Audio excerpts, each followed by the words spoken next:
Pahalgam attack మనందరి మనసులు కుమిలిపోతుందన్నమాట. ఆ బాధకి ఎలాగైనా కౌంటర్ అటాక్ ఇవ్వాలి, మనమే ఎళ్ళి ఇచ్చేద్దామన్నట్టు ఉంది మన మన అందరు ఇండియన్స్‌కి. ఎళ్లి మీ మోడీకెళ్ళి చెప్పుకో అని అన్నారంటే చూడండి అలా ఎంత ధైర్యం వాళ్ళకి. అసలు మనం ఏం చేయలేమనా ఇదా? ప్రశాంతత కోసం వదిలేస్తుంటే వాళ్ళు చెలరేగిపోతున్నారు. దీనికి సరైన గుణపాఠం చెప్పాలి, సరైన గుణపాఠం జరుగుతుంది అని చెప్పి మనందరం ఆశిద్దాం.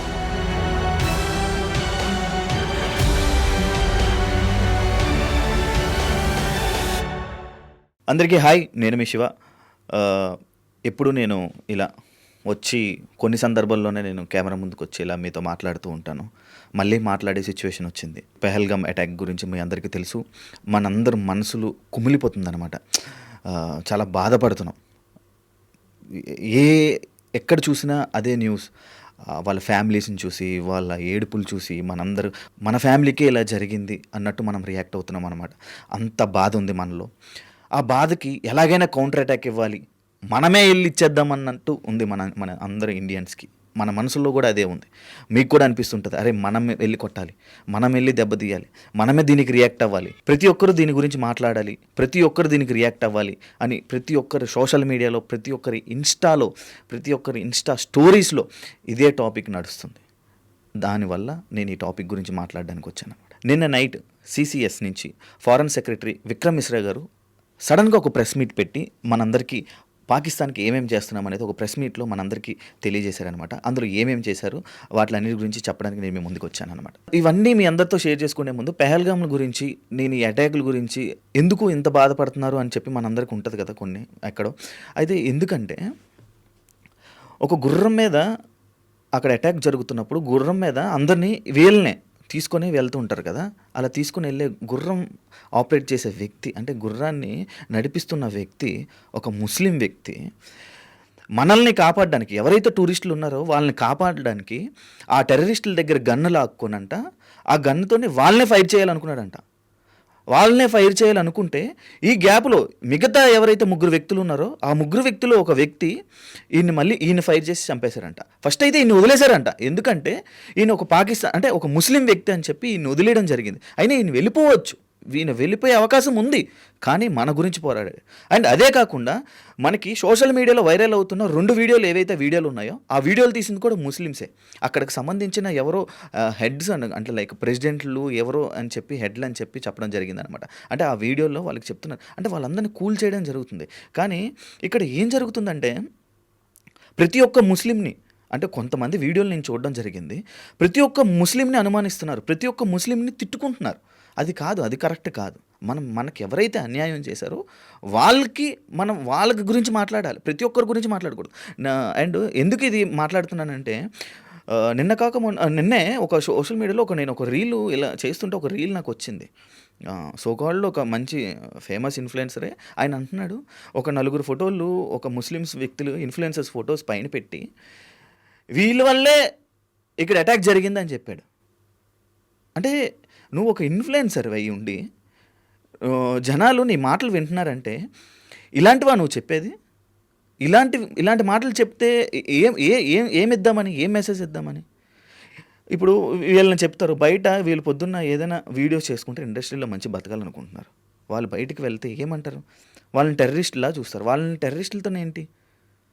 ఎప్పుడు అంటే ఇలాంటివి చేస్తున్నారనమాట. అది తప్పు. అలాంటివి చేయకండి దయచేసి. అంటే ఇక్కడ మన కాపాడిన ముస్లిం సోదరులు కూడా ఉన్నారు, అందరూ అలా కాదు అని నా అభిప్రాయం. అంతే, నా అభిప్రాయాన్ని మీకు షేర్ చేసుకున్నాను. అయితే మన కౌంటర్ అటాక్గా మన వాళ్ళు ఏమేం చేశారంటే ఫస్ట్ SAARC అండ్ SVES అని చెప్పి వీసాస్ని క్లోజ్ చేశారనమాట. అంటే దీనివల్ల ఏమి నష్టం అంటే వాళ్ళ నుంచి మనకి రాకపోకలు బంద్. అంటే అక్కడ ఉన్న వాళ్ళు మన దగ్గరికి రాలేరు. అంటే వాళ్ళ చుట్టాలు కానీ వాళ్ళు స్థిరపడిన వాళ్ళు ఇక్కడ ఉంటారు మన ఇండియాలో. ఆల్రెడీ సెటిల్ అయిపోయిన వాళ్ళు, పాకిస్తాన్ వాళ్ళు సెటిల్ ఎవరైతే అయిపోయారో వాళ్ళని చూడడానికి కానీ, లేకపోతే హాస్పిటల్కి, అంటే మన దగ్గర ట్రీట్మెంట్ చాలా బాగుంటుంది. హాస్పిటల్స్ ఖర్చు కూడా చాలా తక్కువ అనమాట. వాళ్ళకి అలా కాదు, చాలా రేట్లు ఎక్కువ. ఎందుకంటే అది డెవలపింగ్ కంట్రీ. అంటే ఇంకా ఇంకా డెవలప్ అవుతుంది. ఇలా వీళ్ళేమో ఇలాంటి పనులు చేసి ఇలా కెలుక్కొని అవి కూడా పోగొట్టుకుంటున్నారు. అందులోని ఇది ఒకటోదనమాట. ఈ వీసాస్ పోగొట్టుకోవడం వల్ల వాళ్ళు ఇక్కడికి రాలేరు. ఇంకా వాళ్ళు మన ఫ్యామిలీస్ 48 గంటల టైం కూడా ఇవ్వడం జరిగింది. 48 గంటల్లో వాళ్ళందరూ ఇక్కడ ఇండియా నుంచి ఖాళీ చేసి వెళ్ళిపోవాలి. ఎవరు అఫీషియల్స్‌తో సైతం. అంటే వాళ్ళకి సంబంధించిన ఒక పర్సన్ ఉంటాడనమాట. వాళ్ళకి మనకి మధ్యన అనుబంధం అనమాట. లైక్ ఒక మధ్యలో ప్రతిదానికి ఒక బ్రోకర్ ఉంటాడు కదా! మనకి ఇప్పుడు లైసెన్స్‌లు చేయించడానికి వెళ్తున్నప్పుడు ఒక బ్రోకర్ ఉంటాడు. ఆ బ్రోకర్‌తోని ఏ పనులన్నీ చేయించుకుంటుంటాం. కొంచెం లైక్ వీడికి వారికి మధ్యలో ఒక ఇదనమాట. ఇప్పుడు ఒక మినిస్టర్ ఉన్నాడనుకో, పీఏ ఎలా ఉంటాడో అలాగా పాకిస్తాన్‌కి సంబంధించిన ఒక వ్యక్తి మన ఇండియాలో ఒకడు ఉంటాడనమాట. ఆయన్ని కూడా పంపించేస్తున్నారు. 48 గంటల్లో ఎవరైతే చుట్టాల దగ్గరికి వచ్చారో ఇండియాలో, ఎవరైతే వాళ్ళ దగ్గర ఉన్నా వాళ్ళందరూ వెళ్ళిపోవాలి. అంటే ఇండియాలోనే ఆల్రెడీ ఎవరైతే పాకిస్తాన్ వాళ్ళు ఉన్నారో, సెటిల్ అయిపోయారో వాళ్ళు వెళ్ళక్కర్లా అని చెప్పడం జరిగింది. నాకు తెలిసినంత వరకు ఇన్ఫర్మేషన్ ఏదైతే ఉందో వాళ్ళు వెళ్ళక్కర్లేదు. ఎవరైతే వాళ్ళ చుట్టాల దగ్గరికి వచ్చిన పాకిస్తాన్లో అయితే ఎవరైతే ఉన్నారో వాళ్ళు వెళ్ళిపోవాలని చెప్పారు. 48 గంటలు టైం ఇచ్చారు. చాలామంది వెళ్ళిపోతున్నారు. కొన్ని నేషనల్ ఛానల్స్ కూడా వాళ్ళని టెలికాస్ట్ చేసే వాళ్ళు, అంటే వాళ్ళ గురించి అడిగారంట. ఏంటి అంటే వాళ్ళు కూడా తప్పే అంటున్నారు. అంటే పాకిస్తాన్లో ఉన్న ఆ జనాలు కూడా ఈ అటాక్ని చాలా తప్పు అని చెప్తున్నారు. వాళ్ళు వెళ్ళిపోతున్న వాళ్ళు కొన్ని బైట్స్ చూశాను అనమాట నేను. అంటే వాళ్ళ పాకిస్తాన్ వాళ్ళు వాళ్ళ ప్రజలకే వాళ్ళు నచ్చట్లే, వాళ్ళు చేసిన పనులు వాళ్ళకే నచ్చట్లా. లాస్ట్ టైం కూడా ఏదో మన వరల్డ్ కప్ పాకిస్తాన్ వాళ్ళు కప్ చేసినప్పుడు మన ఫ్లాగ్ వాళ్ళ స్టేడియం మీద కూడా లేదు. ఇది ఎందుకు ఇలా చేస్తున్నారు? అండ్ అదే కాకుండా వాళ్ళ ఆర్మీ ఆఫీసరు ఒక 2 వారాల క్రితం మన ఇండియాకి ఒక వార్నింగ్ కూడా ఇవ్వడం జరిగింది. కానీ దాన్ని ఎవరు సీరియస్ తీసుకున్నారు, అది ఎక్కువ వైరల్ అవ్వలే. అలాంటి మన బేసిక్గా మన సోషల్ మీడియాలో ఎలాంటి వైరల్ చేస్తారు తెలుసా? ఏమైనా చూడు, ఇన్స్టాలో రీల్స్ కానీ ఎలా పడితే అలా చేసేవాళ్ళని ఎక్స్పోజింగ్ చేసే వీడియోస్ కానీ, లేకపోతే అమ్మాయిలవి కానీ, ఇలాంటివి అంటే పోస్టులు అమ్ముకునే వాళ్ళవి, ఇలాంటి వీడియోలు వైరల్ చేస్తారు. ఇక్కడ వాళ్ళు వార్న్ చేసినవి అలాంటివి అవన్నీ చూడరు. మనకెందుకు? మన పనులు మన ఎంటర్టైన్మెంటు, మనకి సాయంత్రం అయితే ఇది అంతా మన ఎంటర్టైన్మెంట్ మనం ఉంటే చాలు. ఇలా మిగతావన్నీ అవసరం లేదు. ఇలాంటి ఇంపార్టెంట్వైనా ఎవరికి అవసరం లేదు. అందువల్లే ఇలాంటివన్నీ జరుగుతున్నాయి ఇంకా. అండ్ ఇది పట్టించుకోకపోవడం వల్ల ఇలాంటి సిచ్యువేషన్ వచ్చిందేమో. ఆ రోజే వాళ్ళు వార్నింగ్ ఇచ్చిన రోజు మనం కానీ అలర్ట్ అయ్యి మొత్తం అన్నీ ఉంటే ఇలాంటి పరిస్థితి వచ్చేది కాదేమో. అండ్ అదే కాకుండా ఆ నలుగురిలో 2 లోకల్ అంట. అంటే మనకు తెలీదు, జస్ట్ అది విన్నాను నేను. లోకల్ వల్ల వీళ్ళు హెల్ప్ తీసుకొని వాళ్ళు ఇంకొక 2 వచ్చారంట. వీళ్ళు నలుగురు కలిసి ఇదంతా చేశారని చెప్పి ఇదంట. అండ్ అదే కాకుండా ఇంకొక 2ని చంపేశారని కూడా అంటున్నారు. అది మనకి క్లారిటీ రాలేదు. ఒకవేళ క్లారిటీ వస్తే మళ్ళీ ఇంకొక వీడియోలో నేను చెప్తాను. వాళ్ళిద్దరిని కూడా 2 దొరికారు, వాళ్ళిద్దరిని చంపారన్నారు. ఇంకా అఫీషియల్గా బయటికి రిలీజ్ చేయలేదు. అది కూడా తెలిస్తే నేను దాని గురించి కూడా మాట్లాడతాను. అయితే ఇప్పుడు నీ వీసాస్ వల్ల వీళ్ళందరినీ వెళ్ళిపోలే, 48 గంటలు టైం ఇచ్చారు, ఆల్రెడీ వెళ్ళిపోతున్నారు. ఇదంతా ఒకటి. అండ్ ఇంకొక పాయింట్లోకి వస్తే ఇది మెయిన్. ఇది యాక్చువల్లీ నేను ఫస్టే చెప్పాలి, బట్ సెకండ్ చెప్తున్నాను. Water blockage. మనకి హైదరాబాద్లో కూడా అపార్ట్మెంట్లు అవన్నీ ఎక్కువైపోయి మనకి వాటర్కి ఎండాకాలం వస్తే ఎంత ఇబ్బంది పడుతున్నామో మనకు తెలుసు. వాటర్ ట్యాంకులని కానీ లేకపోతే ఇవన్నీ, అలాంటి వాటర్ని పాకిస్తాన్కి బ్లాకేజ్ చేసామన్నమాట మనం. అంటే అది ఇంకెంత దారుణమో చూడండి. దాని గురించి నేను క్లారిటీగా కూడా మీకు ఇప్పుడు చెప్తున్నాను. ఇది యాక్చువల్గా 1960లో, అంటే మనకి దాదాపుగా 64 సంవత్సరాలు అనుకుంటా. అప్పుడు పీస్ కోసం, అంటే 2 దేశాలు పీస్ కోసం ఈ ఒప్పందం అనేది అప్పుడు రాసుకున్నారు. ఏమని? మన సింధు జలాలు, లైక్ మన వాటర్ని, ఇండస్ వాటర్ ట్రీటీ అనేది ఏదైతే ఉందో అది మనం ముందే రాసుకున్నాం అన్నమాట. అంటే ఈ పీస్ కోసం మనం వాటర్ పంపించడం ఇలాంటివన్నీ జరుగుతున్నాయి. అయితే వాటర్ బ్లాకేజ్ మన ఇండస్ రివర్ని రెండు భాగాలుగా విడదీసామన్నమాట. ఒకటి ఈస్టర్న్ రివర్, వెస్టర్న్ రివర్. ఏదైతే ఈస్టర్న్ రివర్ ఉందో అది మనకి, ఇంకోటి వెస్టర్న్ రివర్ ఏదైతే ఉందో అది పాకిస్తాన్ వాళ్ళకి. ఇది కూడా ఎందుకు డివైడ్ చేశామంటే పీస్ కోసం. 1960లో 64 సంవత్సరాల క్రితం, అంటే పీస్ కోసం, 2 రాష్ట్రాల పీస్ కోసం. మనం ఎప్పుడూ కొట్టుకొని సస్తనే ఉంటాం కదా. కొంచెం ప్రశాంతంగా ఉండడం కోసం వాళ్ళకి వాటర్ ఇస్తున్నాం అనమాట. ఆ ఒప్పందం ప్రకారంగా వాళ్ళకి వాటర్ ఇవ్వడం జరిగింది. కానీ వీళ్ళు ఇప్పుడు కెలుక్కోవడం వల్ల ఈ వాటర్ని, ఈ 2 భాగాలు ఏదైతే ఉందో ఆ వెస్టర్న్ది కూడా ఆపేయడం జరిగింది. ఇప్పుడు మొత్తం ఆల్రెడీ ఇది వెంటనే అంటే ఎప్పుడైతే ఆయన వచ్చి మీటింగ్ జరిగి వెంటనే అన్నారో వెంటనే ఇది ఆపేశారు. ఈ వాటర్ అండ్ రోడ్డుకి సంబంధించింది మొత్తం వేస్ అన్ని ఆపేయడం జరిగింది. ఈ వాటర్ బ్లాక్ చేయడం వల్ల ఎలాంటి పాకిస్తాన్ వాళ్ళు ఎలాంటి ఇబ్బందులు ఎదురవుతారో తెలుసా? దాని గురించి నేను మీకు చెప్తా. ఫస్ట్ ఎడారి అయిపోతుంది. వాళ్ళకి తాగడానికి గుద్ద కడుక్కోవడానికి కూడా నీళ్ళు ఉండవు ఫస్ట్. రెండోది వాళ్ళ జంతువులు లేకపోతే పంటలు ఇలాంటివన్నీ ఉంటాయి, వాటికి వాటర్ ఉండదు. ఇంకా వాళ్ళకి అంటే వాళ్ళ భూములన్నీ ఎడారి అయిపోతుంటాయి. అప్పుడప్పుడు మనకి వర్షాలు పడకపోతే భూములు బద్దలైపోయి లేక చూపించి నన్ను న్యూస్లో చూపిస్తుంటారు చూసా, ఆ విధంగా అయిపోద్ది అనమాట. అంటే ఇంకా దాని గురించి తలుచుకుంటేనే ఎలా ఉంటుందో మీరు ఊహించుకోండి. మీ ఊహకే వదిలేస్తున్నాను. అలాంటిది మెయిన్ వాటరే వదిలేస్తున్నాను. అండ్ పవర్, అక్కడ పవర్ కట్లు, ఇంకా వాళ్ళు ఎలక్ట్రానిక్స్ కానీ ఏవి వాడుకోవడానికి కూడా ఉండదు. అంటే వాళ్ళ పరిస్థితులు ఇంకా వాళ్ళకే ఊహలకే వదిలేస్తున్నాం అనమాట. అలాంటిది అలా బ్లాకేజ్ చేసాం, వాటర్ని బ్లాకేజ్ చేయడం జరిగింది. అండ్ తాగడానికి మంచినీళ్ళు కూడా ఉండవు. అగ్రికల్చర్ చేసుకొని వాళ్ళు పంట వాళ్ళే పండించుకొని తిందాం అనుకుంటారు, అది కూడా జరగదు. అసలు వాటర్ అసలు వాళ్ళకి వాటర్ వెళ్ళేదే మన నుంచి, అది కూడా లేదు.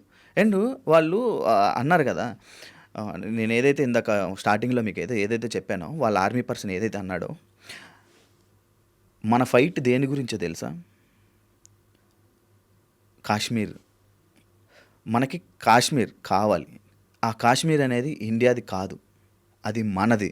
మనం ఫైట్ చేస్తుంది కాశ్మీర్ కోసం. దీనికి ఎలా మంది అని చెప్పాలో నిరూపించి చూపిస్తాం అని చెప్పి వార్నింగ్ ఇవ్వడం జరిగింది. అంటే చూడండి, అంటే ఇప్పుడు ఇచ్చేశారు వాళ్ళు, ఏదో చేసేద్దాం ఏదో పీకేద్దాం అని అనుకుంటున్నారు, కానీ ఏం చేయలేరు. ఇప్పుడు ఏం చేసాం మనం? ఈ దెబ్బకి మనం ఈ వాటరు, ఈ ఏదైతే వీసాలు, ఈ ఈ దీనికి ఏదైతే రోడ్లు, మన నుంచి వాళ్ళకి కూరగాయలు కానీ లేకపోతే రోడ్స్ ఏదైతే మనకి రోడ్డు వే ఉందో ఆ బార్డరు, దాన్ని ఆ బార్డర్ని ఏమంటారంటే అటరీ వాగా బార్డర్. అటారీ వాగ్ బార్డర్ అనేది ఒక బార్డర్ ఉంది మనకి. అంటే వాళ్ళ నుంచి మనకి, మన నుంచి వాళ్ళు వెళ్తూ ఉంటారు అనమాట. లేకపోతే మన నుంచి కూరగాయలు కానీ లేకపోతే నిత్యావసర ఇవన్నీ ఈ ఆన్ రోడ్ నుంచి వెళ్తుంటే అవన్నీ బ్లాక్ చేశారనమాట. ఆ బార్డర్ని కూడా బ్లాక్ చేయడం జరిగింది. ఇవన్నీ వెంటనే జరిగిపోయి దీనివల్ల కూడా వాళ్ళకి నష్టాలు ఉన్నాయి. ఇవన్నీ జరుగుతున్నాయి. అయితే ఈ రోడ్డు బ్లాక్ చేయడం వల్ల ఇది ఏదైతే ఈ బార్డర్ ఏదైతే అటారీ వాగ్ బార్డర్ ఉందో ఆ బార్డర్ని క్లోజ్ చేయడం వల్ల మన నుంచి వెళ్ళే నిత్యావసరాలన్నీ ఆగిపోవడం జరుగుతుంది. వాళ్ళకి తిండికి కూడా తికానా ఉండదు. అది అంటారు కదా అప్పట్లో, వాళ్ళకి భోజనం కూడా ఉండదు. ఇలాంటిది అవుతున్న టైంలో నాకు ఇంకొక ఇన్ఫర్మేషన్ ఏదైతే నాకు వచ్చిందో ఆ ఇన్ఫర్మేషన్ ఏంటంటే, పాకిస్తాన్ వాళ్ళు పిఎం అంట మన ఇండియా వాళ్ళకి కాంటాక్ట్ అవ్వడానికి ట్రై చేస్తున్నారంట. అర్జెంట్ ఒక మీటింగ్ పెట్టుకుందాం, ఇలాంటివన్నీ జరగకుండా చూసుకుందాం అని చెప్పి దీని గురించి కూడా ఒక ఇప్పుడే సర్క్యులేట్ అవుతుంది. దీని గురించి ఒక మీటింగ్ పెట్టుకుందామని చూస్తున్నారంట. ఇవన్నీ వద్దు అని చెప్పుకుంటున్నారంట. కానీ ఇది కంటిన్యూ చెయ్యాలా లేకపోతే ఇది ఆపేయాలా అన్నది మీ ఒపీనియన్ ఏంటో కింద కామెంట్ రూపంలో మీరు తెలియజేయండి. అండ్ ఇదే కాకుండా ఇంకొకటి, ఢిల్లీలోని ఎవడో అది మనకు తెలీదు, కేక్ పట్టుకొని వెళ్తున్నాడంట బార్డర్లో. కేక్ ఇక్కడ ఇంత జరుగుతున్నప్పుడు, అంటే నిన్న జరిగిన ఐపీఎల్ మ్యాచ్ ఏదైతే ఉందో సన్ రైజర్స్ ముంబై ఇండియన్స్లో, వాళ్ళు కూడా బ్లాక్ బ్యాండ్స్ పెట్టుకొని మ్యాచ్ స్టార్ట్ అయినప్పుడు ఆ సైలెన్స్ని అందరూ అంటే డ్యాన్సులు చేస్తారు. ఎవరు వాళ్ళు? Chair girls. యా, మన 4, 5, 6 వెళ్ళిపోతే చైర్ గర్ల్స్ ఎవరైతే ఉన్నారో వాళ్ళని కూడా ఆపేసి అందరూ శాంతం అంటే ఒక సైలెన్స్ని మెయింటైన్ చేస్తుంటే ఎవరో ఢిల్లీలో కేక్ పట్టుకొని వెళ్తున్నాడు సెలబ్రేషన్స్ చేసుకోవడానికి. అదే దేనికి? అది కూడా ఒక ముస్లిం వ్యక్తి. దేనికి? ఆ టైంలో ఏం అవసరం? అంటే ఇంకా ఇండియాలో ఇలాంటి వాళ్ళు చాలామంది ఉన్నారు. వాళ్ళందరినీ కూడా ఇప్పుడు పంపించేస్తారు. ఒకవేళ కానీ వాళ్ళు కానీ వెళ్ళకపోతే వాళ్ళందరిని అరెస్ట్ చేశారంట. వాళ్ళందరిని అరెస్ట్ చేసి లోపలేస్తారంట. మొత్తం 5, కానీ మనకు తెలిసినవి 3 సర్క్యులేట్ అవుతున్నాయి. ఇంకా మిగతా 2 ఏం చేయబోతున్నారు అనేది మనకి కూడా ఇంకా అంటే నీట్గా మనకు ఒక క్లారిటీ లేదు. ఆ క్లారిటీ వచ్చిన తర్వాత నేను మళ్ళీ ఇంకొక వీడియో చేసి చూపిస్తాను. అండ్ ఇది ఒక్కటే కాదండి, కౌంటర్ అటాక్ మళ్ళీ మనకి ఇవన్నీ జరిగింది కాబట్టి మన ఆర్మీ, మన ఫోర్సెస్ ఏవైతే ఉన్నాయో అవి కూడా రెడీగా ఉన్నాయి. అండ్ మన బార్డర్లో కూడా పరిస్థితి చాలా దారుణంగా ఉంది. లైక్ ఎలా అంటే ఎప్పుడు ఏ నిమిషంలో ఏం జరుగుతుందో కూడా ఎవరికీ తెలియదు. కానీ మన వాళ్ళు కూడా, మన జనాలు కూడా చాలా వెయిట్ చేస్తున్నారనమాట. ఈ కౌంటర్ అటాక్ ఎప్పుడైతే జరుగుతుందో వాళ్ళకి సరైన దెబ్బ ఎప్పుడైతే మన ఇండియా నుంచి వెళ్తదో వాళ్ళకి ఆనందపడడానికి వెయిట్ చేస్తున్నారు. అందరూ ఇండియా ఫ్లాగ్స్ పట్టుకొని రెడీ చేసుకొని అందరూ వెయిట్ చేస్తున్నారు. ఆ సిచ్యువేషన్ త్వరలో వస్తదని కోరుకుంటున్నాం మన మోడీ గారు. అండ్ వాళ్ళకి ఎంత ధైర్యం అంటే ఎళ్లి మీ మోడీకెళ్ళి చెప్పుకో అని అన్నారంటే చూడండి అలా ఎంత ధైర్యం వాళ్ళకి. అసలు మనం ఏం చేయలేమనే ఇదా ప్రశాంతత కోసం వదిలేస్తుంటే వాళ్ళు చెలరేగిపోతున్నారు. దీనికి సరైన గుణపాఠం చెప్పాలి. సరైన గుణపాఠం జరుగుతది అని చెప్పి మనందరం ఆశిద్దాం. యాహ్! నేను ఇంకొక టాపిక్‌తో మళ్ళీ నేను ముందుకొస్తా. అదే మీకు ఏదైతే ఇది చెప్పానో ఇదంతా బ్రీఫ్‌గా చెప్పానో ఆ 3 అయితే ఇప్పుడు జరుగుతున్నాయి. వెంటనే జరిగిపోయాయి గూడా. ఇంక ఆ వీసా 48 గంటలు అది ఏదైతే ఉందో అదొక్కటే ఆ 48 అవర్స్ ఇచ్చారు టైము. మిగతావైతే మాత్రం వెంటనే పనులన్నీ జరిగిపోయాయి. ఇంకా చాలా కొత్త కొత్త టాపిక్స్‌తో మళ్ళీ మీ ముందుకొస్తా. ఇలానే మాట్లాడుతుంటా. కొత్త కొత్త టాపిక్స్ గూడా మాట్లాడతా. అందరూ సపోర్ట్ చేయండి. Thank you so much. Me Shiva signing off.